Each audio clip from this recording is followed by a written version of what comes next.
হনুমানজি ও শ্রীরামের গল্প। অনেক দিন আগে অযোধ্যা রাজ্যে রাজপুত্র রামচন্দ্র জন্মগ্রহণ করেন। তিনি ছিলেন রাজা দশরথের জ্যেষ্ঠ পুত্র আর ভগবান বিষ্ণুর অবতার। তার স্ত্রী ছিলেন সীতা দেবী আর ভাই ছিলেন লক্ষ্মণ। একদিন রাবণ নামের রাক্ষসরাজ সীতাকে অপহরণ করে লঙ্কাতে নিয়ে যায়। রাম আর লক্ষ্মণ তখন সীতাকে খুঁজতে খুঁজতে পৌঁছান কিষ্কিন্ধা রাজ্যে, যেখানে বানররাজ সুগ্রীব রাজত্ব করতেন। সেখানে রামচন্দ্রর সঙ্গে হনুমানজির প্রথম সাক্ষাৎ হয়।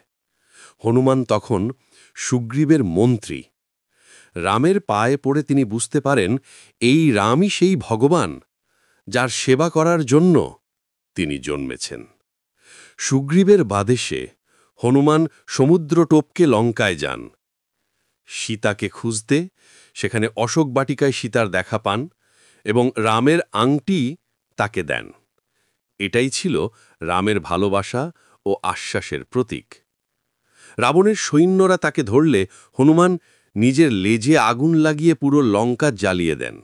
তারপর নিরাপদে ফিরে আসেন রামের কাছে।